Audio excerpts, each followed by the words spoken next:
Following the defeat of Japan in World War II, a civil war erupted between the Chinese Communist Party and Kuomintang from 1945 to 1949. The conclusion of this exceptionally bloody internecine conflict saw the establishment of the People's Republic of China under Mao Zedong's Communist Party in the mainland, with Chiang Kai-shek's defeated nationalist regime, the Republic of China, forming a rump state in Taiwan. This has resulted in a tense status quo PRC and ROC that continues on to this day, with several incidents throughout the decades sending the two governments teetering on the razor's edge to all-out war. One of these incidents occurred in the Strait of Taiwan in 1958 and nearly resulted in nuclear Armageddon. In this video we will explore the Second Taiwan Strait Crisis.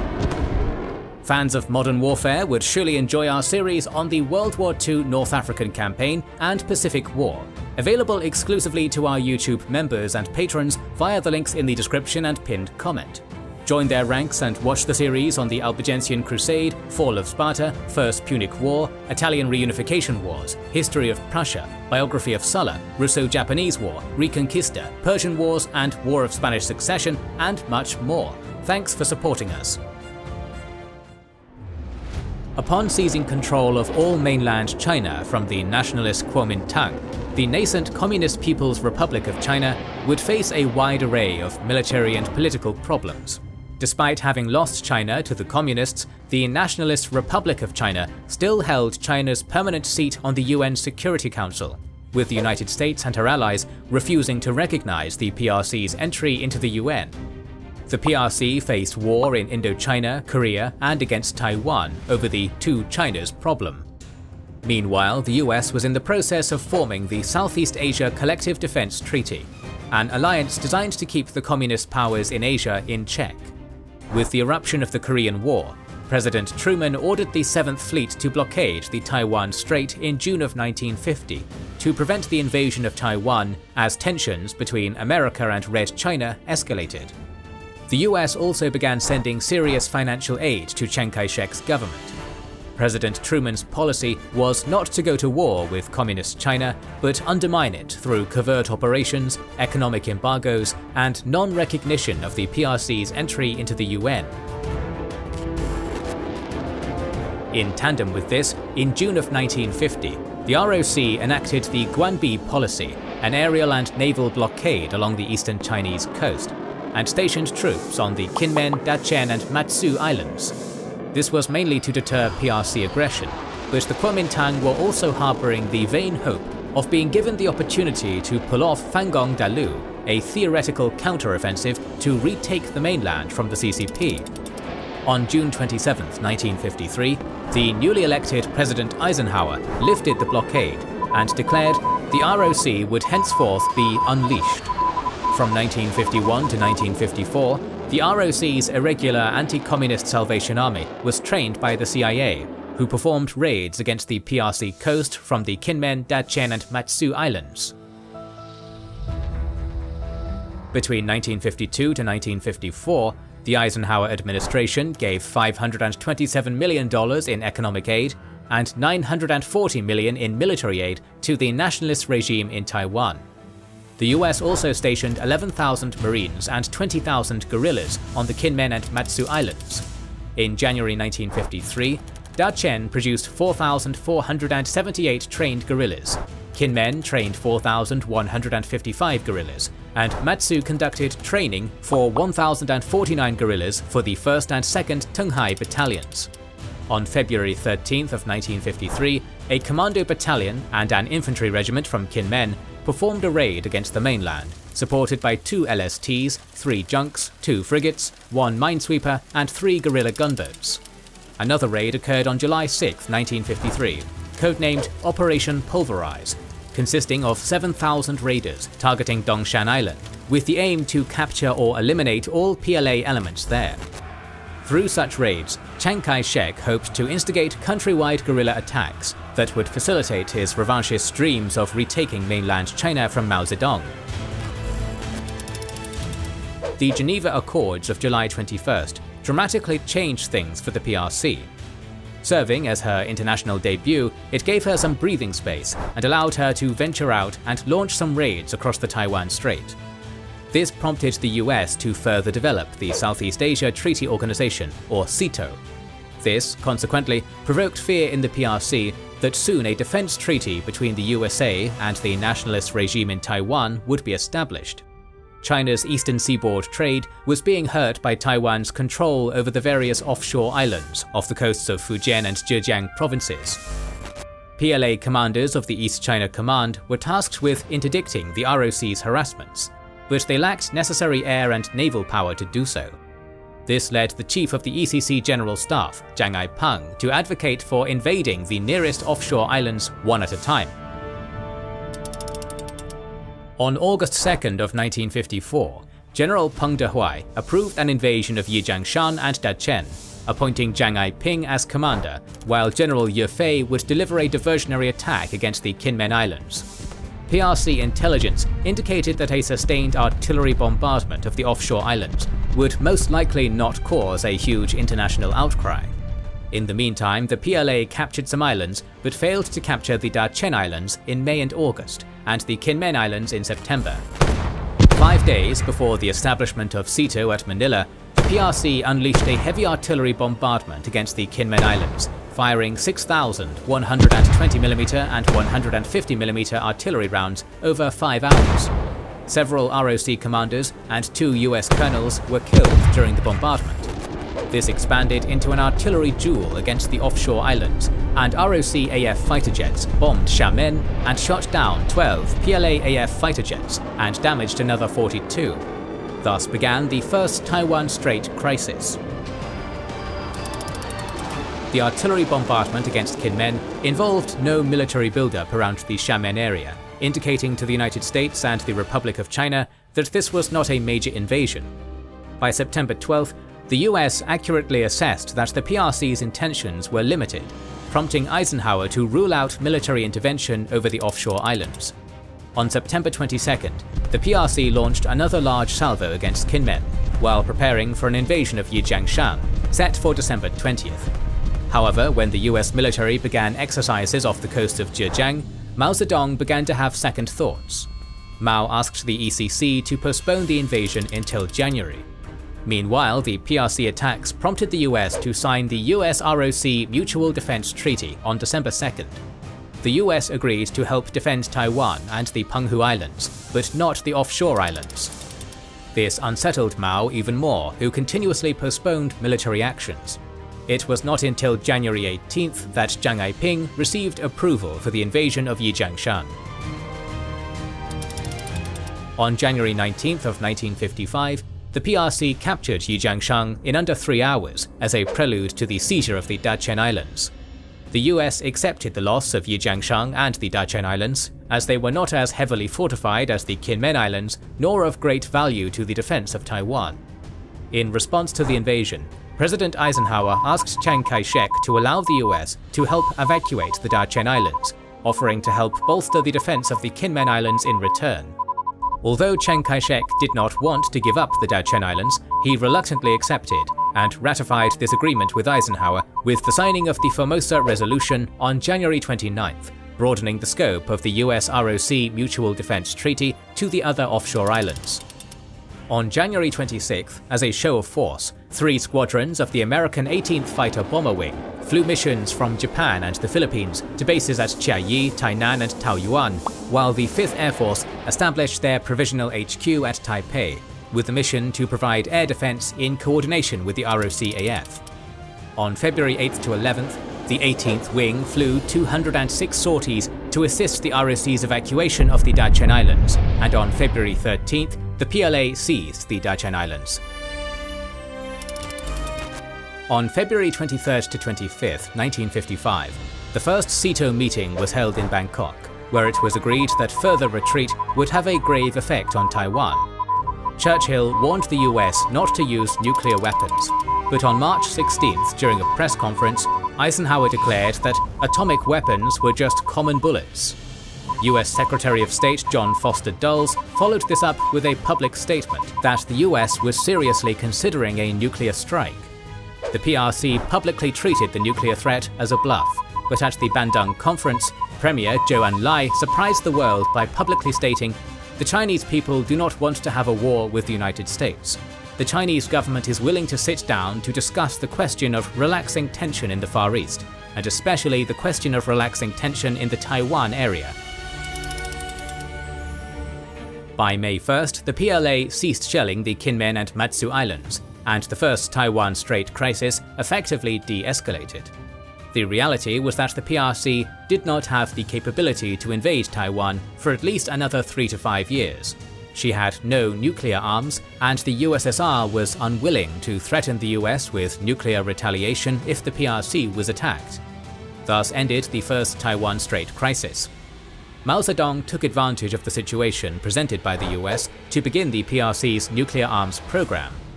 Over in Russia, Premier Khrushchev's grip on power was becoming unstable due to the anti-party group incident. So, in return for Mao Zedong's support of his position within the international communist bloc, he traded nuclear technology to China. Until 1958, the US made no real changes in its Taiwan policies. The US would ensure the military security of Taiwan and the Penghus, but the defense of the offshore islands was a matter of presidential discretion. However, the US had bolstered defenses in the area. A Matador missile squadron was stationed on Taiwan in February 1958, expanding their strength, and that of the ROCAF. A Mobile Composite Air Strike Force, or CASF, with atomic capabilities was developed, and included a Far East command code named Mobile Zebra by November 1957. Meanwhile, the ROC reinforced the Kinmen and Matsu Islands with over 100,000 of their 450,000 total regular troops. When conflict broke out in the Middle East in 1958, the Soviets were prompted to negotiate a peaceful coexistence with the US. The PRC perceived this to be a show of weakness, and resolved to commit to a show of strength against American hegemony. The PRC began reinforcing airfields in Fujian province with 200 fighters, including MiG-17s, and began flights over the Kinmen and Matsu Islands. Between June 23rd and August 8th, 10 ROCAF aircraft were shot down, 7 in air engagements and 3 by anti-aircraft fire. The PLA augmented their artillery strength, and on August 18th began firing 100 shells at the offshore islands. The PRC's intention was an artillery blockade of the offshore islands to starve out or dislodge the ROC forces. Amphibious assaults of the islands seemed too dangerous, as the ROC forces had formidable defences in the form of minefields and concrete emplacements. The PRC were also not confident in their air fighting capability. The ROC declared a state of emergency and requested military assistance from the US, specifically F-86s with Sidewinder missiles and the previously denied request for F-100D aircraft. By August 23rd, the US had 144 atomic-capable aircraft and missiles in positions to support Taiwan. 16 of these were aboard the USS Hancock, alongside the US Air Force, that had 87 F-100s, 16 B-57s, 20 PM-61s, and 5 B-47s. The United States Pacific Air Force, or PACAF, now had a conventional air strength of around 5 squadrons in the region. The PRC had around 894,000 troops within 12 armies. 3 of these armies, consisting each of 46,000 men, were in Fujian province, and 80,000 were within 3 miles of the straits across the Kinmen Islands. They had roughly 393 artillery pieces in the Kinmen area. The PLAN had roughly 657 warships, and the PLAAF had 4,350 aircraft, including 1,785 jet fighters and 450 jet light bombers. The ROC had 450,000 men, with 86,000 on the Kinmen Islands and 23,000 on the Matsu Islands. The troops had roughly 30 days of provisions and 40 days of ammunition. The ROC had 308 artillery pieces on the Kinmen Islands, though only 56 were capable of effectively counterfiring. The ROCN was capable of lifting 1 division at a time to the offshore islands, and had a total of 135 warships. The ROCAF had a total of 826 aircraft, including 450 jet fighters and 1 jet bomber. The US military assistance to the ROC was to be done in 3 phases. Phase 1 – Patrol and reconnaissance activities. Phase 2 – Defeat attacking forces. Phase 3 – Air operations to destroy the PLA capability to make war. The United States Pacific Air Force was responsible for 32 of 62 pre-planned atomic weapon strikes. Initial strikes would be launched from Clark AB in the Philippines and Kadena AB in Okinawa, with additional strikes as the situation dictated. By August 18th, 5 Guam-based B-47s wielding Mark IV weapons with sea cores were tasked with hitting coastal airfields. On August 23rd, the PLA unleashed 300 guns upon the Kinmen Islands, firing more than 40,000 rounds on the first day, while PLA-AF aircraft strafed the islands and sank a ROCN LST. The second day was equally severe, and for each succeeding 5 days, around 10,000 rounds were fired, establishing a tight artillery blockade. Leaflets demanding surrender were dropped over the Kinmen Islands. The USSR then announced they would give the PRC the necessary moral and material aid in the just struggle for the liberation of Taiwan. The situation had dramatically escalated. If Chiang Kai-shek did not withdraw his forces from the offshore islands, it appeared a general war would develop in Asia. The US Navy responded by dispatching the carriers Essex and Midway with their destroyer escorts to the Taiwan Strait to reinforce the 7th Fleet. The US Army began expediting the shipment of a Nike Hercules battalion to Taiwan, alongside modern equipment for 7 ROC divisions on the offshore islands. US intelligence indicated the PRC were testing the US ROC forces to see if they could seize one or more offshore islands. It was not believed that the PRC or USSR were willing to initiate a major war. Thus, the US prohibited retaliatory aerial strikes against the PRC, much to Chiang Kai-shek's protest. On August 29th, the 5th Air Force's 16th Fighter Interceptor Squadron were sent to Taiwan, consisting of an F-100 squadron, a C-130 squadron, and part of a communication and control group from TAC CASF X-Ray Tango. On September 16th, a squadron of F-104 starfighters from the 12th ADC reinforced Taiwan, bolstering the PAC-AF to 123 aircraft. On September 1st, the PRC only fired 1,500 rounds, prompting the ROCN to launch PT boats attempting to resupply the Kinmen Islands. This operation was a failure, with the ROCN unable to deliver supplies, claiming the loss of 11 PT boats to the PLAN and artillery attacks. On September 2nd, a stronger ROCN convoy was sent, but PLAN PT boats attacked them in Lianlo Bay. This resulted in 5 PLAN PT boats sunk, with another 6 set on fire, and the ROCN repelled again.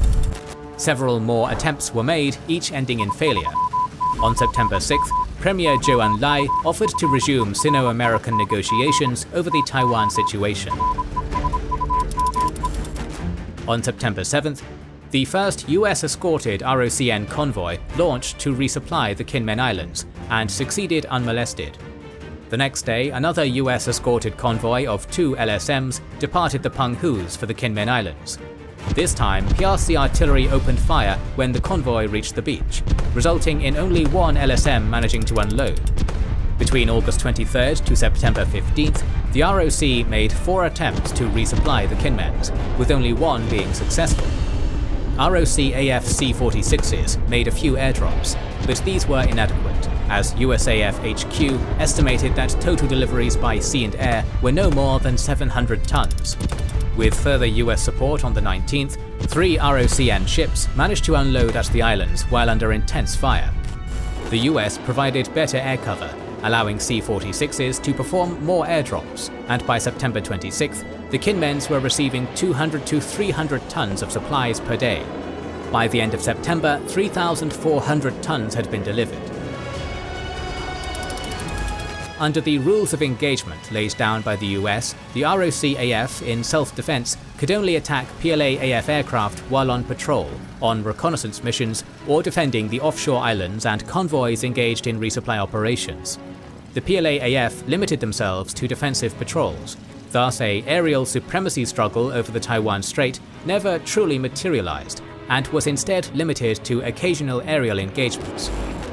The first major air battle occurred on September 8th, when 12 F-86s engaged 12 MiG-17s, destroying 7 to 9, with 1 F-86 damaged. On the 11th, the third US-escorted convoy of 4 LSMs was launched. The PRC fired 60,000 shells, the heaviest day since August 23rd, and succeeded in repelling the convoy. After this, 20 F-86s were secretly equipped with the AIM-9 Sidewinder under the covert Operation Black Magic. And on September 24th, Sidewinder missiles were used for the first time in air-to-air combat. 32 ROC-AF F-86s clashed with 100 PLA-AF MiG-17s in 3 separate engagements that saw over 25 MiGs shot down. On October 10th, 6 F-86s of the 27th Squadron 5th Battalion were performing reconnaissance between Matsu and the Minjiang River mouth when they were intercepted by 8 MiG-17s. The ROC-AF pilots shot down 3 MiGs, sunk 3 PLA-NP T-boats, and damaged another 6, while losing a single F-86. During the crisis, there were 25 air engagements, resulting in destruction of 32 to 35 PRC aircraft, with another 10 damaged. The ROC-AF suffered the loss of 2 F-86s and 2 F-84Gs. Most of the encounters were between F-86s and MiG-17s. Tactically, these engagements were similar to those of the Korean War. ROC-AF patrols flew at around 35 to 37,000 feet, whereas the PLA-AF flew at around 40 to 42,000 feet. The ROC-AF flew 4 flights made up of 4 aircraft, keeping close to other patrols in the area. The MiGs generally outnumbered the F-86s 3 to 1, but the PLA-AF typically dispatched single flights to engage. Despite typically holding altitude advantage, the MiG pilots demonstrated a lack of skill to get on the F-86's tails, nor did they display much aggressiveness. ROC-AF pilots typically shaked the enemy pursuer by making 6 to 7 turns at lower altitudes. The MiG pilots seemed reluctant to pull more than 2 to 3 Gs, and their teamwork was poor, allowing ROC-AF pilots to attack stragglers. It seemed that better training gave the ROC-AF an edge. By early October, the PRC artillery blockade had been effectively broken, prompting Peng Dehuai to issue a ceasefire on October 6th out of humanitarian considerations. On October 13th, the ceasefire was extended. On October 25th, the PRC announced that they would only fire on even-numbered days to allow the ROC to resupply their offshore islands on odd-numbered days, as long as the Americans did not escort them. This rather bizarre and informal agreement allowed the PRC to save face, pretending the artillery blockade had never been broken. The sporadic artillery duel would not officially end until January 1st of 1979. The Second Taiwan Strait Crisis saw relatively low casualties. On the Kinmen Islands, roughly 80 civilians were killed with 220 wounded. The low casualty rate in the Kinmen Islands was because the population lived underground during the conflict. The ROC defences on the islands were not seriously damaged. The ROC military suffered 2,596 casualties, including 489 deaths from the shelling of the Kinmens. Return artillery fire caused the PRC 460 casualties. However, this was not to be the last crisis in the Strait of Taiwan, and to this day, tensions between the government of Taiwan and the People's Republic of China remain tense. We are planning to make more videos on modern Chinese and Taiwanese history in the future, so if you enjoyed this video, make sure you are subscribed and press the bell button. Please consider liking, subscribing, commenting and sharing, it helps immensely. Recently, we have started releasing weekly Patreon and YouTube member exclusive content. Consider joining their ranks via the link in the description or button under the video to watch these weekly videos, learn about our schedule, get early access to our videos, access our private Discord, and much more. This is the Kings and Generals channel, and we will catch you on the next one.